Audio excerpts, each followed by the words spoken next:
Hey lads, it's me. Doing a little update doodle. Good news is, I'm not wearing the same t-shirt I was in the last two videos. I am, however, wearing the same hat. But it's a super cute hat. I made it myself. I love it so much.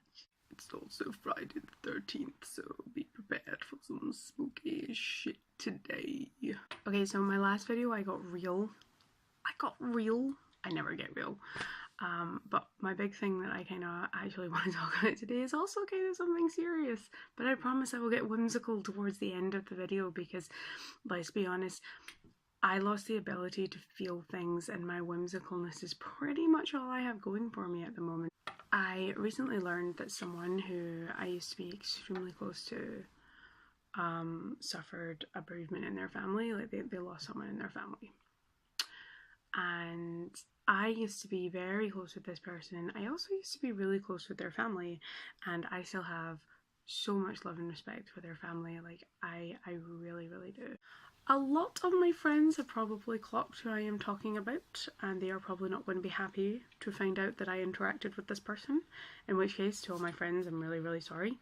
But I think you know that I would not have reached out if I didn't genuinely mean it, and you know, I was being sincere. And I think you know that if you know me, that I wouldn't have reached out and said, look, I'm sorry to someone who hurt me if I didn't genuinely mean it. That's just the kind of person I am, you know, like I have to reach out to people even if they've hurt me, if I know that they're in pain, because it's just a nice thing to do. It's the right thing to do. So I decided to reach out to this person. I sent them a message just saying that I was really sorry and that I know we don't want to talk to each other, and that's fine. Neither of us wants any contact with each other, really. I was like, I'm sorry. Please pass on the condolences to the family. I hope you're okay. To my utter amazement, they replied. I was actually really shocked by that because I kind of expected them to not reply, to just ignore me. Fine, I don't care. Ignore me. I was being nice. Or if they were going to reply, I was kind of expecting it to be more like a fuck off, ya bitch. Like, I was expecting that. I wasn't actually expecting them to reply in quite a civil manner. Me and this person messaged like back and forth for just like a handful of messages. It was all very civil. Like, a little too civil. You know that point where you're being just so civil and polite to each other, you can actually you can just feel the passive aggressiveness coming off of it. Was, however, being sincere. I don't know whether the other person was being sincere. I kind of hope they were, just on the basis that why would they message me back anyway, you know? I told this person that I was sorry. They said that they would pass on the condolences to the family, which I really hope they did, because I really have a lot of love and respect for this person's family. And then the person kind of said to me that they hoped I was doing well. Now, I don't owe this person anything. I really don't. As far as I'm concerned, they're not really deserving to know what's going on in my life. But I decided that I was going to tell them the truth, which was, actually, I am doing a lot better than I have been in a long time, and I'm a lot happier than I have been in a long time. And I wasn't like doing that to like rub it in their face or anything, like I'm doing so well. Like, it wasn't like that. I used to confide a lot in this person, and this person used to confide a lot in me, and it just felt good to be able to confide in them again, that, you know what, I'm actually doing great right now. I don't know how they would have taken it, but I hope they read it as, look, I'm just letting you know I'm actually doing alright. The reason I'm actually talking about this today is because I had a bit of well, it was a breakthrough moment for me. This person hurt me in a way I didn't know I could be hurt. Like, I haven't spoken to this person in years. I also know that I am probably one of the very few people this person ever showed like their true self to, and this person confided in me about a lot of stuff that like I know they've never told like even their best friend. I was kind of like a secondary best friend, I guess.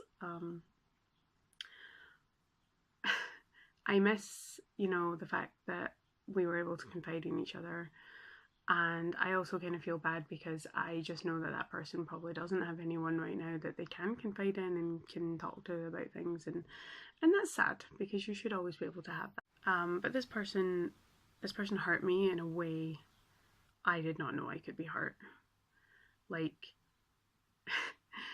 in any kind of like friendship, your family, your relationship, anything, you're always going to eventually do something to like annoy or hurt the other person. And 100% I know I definitely hurt that person, and throughout the course of our friendship relationship I definitely did things that were wrong, and I know that.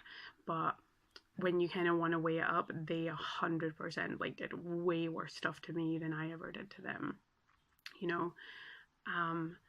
So when they hurt me, it was like I wasn't prepared for it.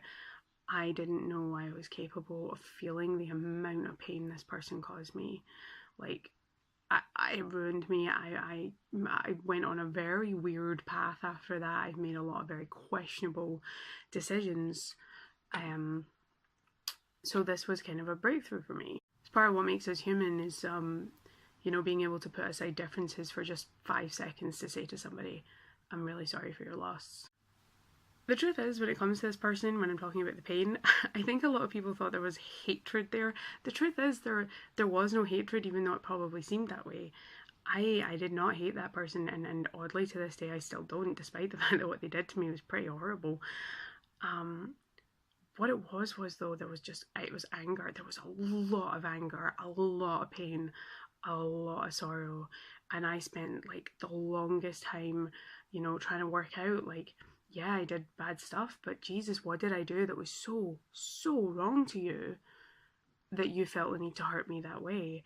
You know, like, you know, when I weigh up the bad things I did to that person, like nothing just adds up to the point where that level of hurt was justified. And even to this day, like, I still feel that. I still wonder, like, you know, what did I do that was just so terrible that you had to do that? And it's not just about that, it's like also almost pleading to the universe, the kind of hurt I had. It was like a pleading with the universe, like, why did you put me in that position? Like, why did you throw me that curveball? Why did you make me feel this pain that I was just not capable of processing, that I just couldn't deal with? Like, it was just a crushing pain I did not know I could experience. And the truth is, there is still a sadness there. Like, I'm still devastated and still really sad. But the reason why I'm talking about this is at this breakthrough moment where I realized all the anger's gone. Like 100%, like the pain is still there and the sorrow is still there. And the truth is, I think I'm always going to be grieving this person. I think I will always grieve the fact that they are no longer a big part of my life. But the anger's gone, and that's a good thing. It means that I'm healing, and it means that I'm moving on without actually realizing that that's what I was doing, you know? There's that saying about how time is a great healer, and it turns out that's true. It might take a lot longer than you thought it was going to, but it's true. And I'm just kind of really happy to have that realization that, you know, I'm starting to heal, I'm moving on, and one day maybe all the pain will be gone. I hope it is.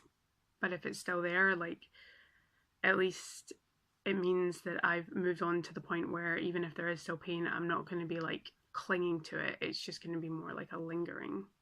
That's the reason why I had to talk about this. For me, that's such a big breakthrough, to realize that I'm actually moving on and that I'm healing from something.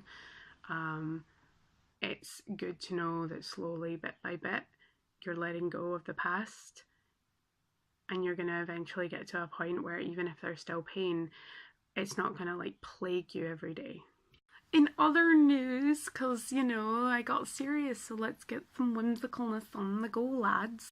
I flirted with a boy yesterday by telling him that I wanted to fight to the death, gladiator style, in an arena with him, and I wanted him to take out one of my eyes and remove one of my arms. Preferably my left arm, as I'm right-handed, so I kind of still need this arm to do stuff, you know? Like, let's not get too crazy about it, okay? I'm a master of seduction. I really hope that the person I flirted with never sees this video, just in case they didn't realise I was flirting, because, you know, I have a very strange sense of humour and I don't know how they might react. I'm not very good at social interactions. I'm a disaster when it comes to flirting. Like, I don't know how to do it. How do people do it? And my other fun news, I'm going to get 2 new tattoos today. It's a big thing in the tattoo community. Friday the 13th, you go get a tattoo. I'm getting a couple of new tattoos, and the thing I'm most excited about this is I'm going with my little sister, and it's going to be her first ever tattoo. My mum actually took me to get my first tattoo, which I thought was awesome. Like, I think that's kind of a cool thing. Like, a lot of parents, like, even when their children come of age, even I've met parents who have tattoos who like try and put their kids off it, but I actually thought it was really cool that my mum took me to get my first one.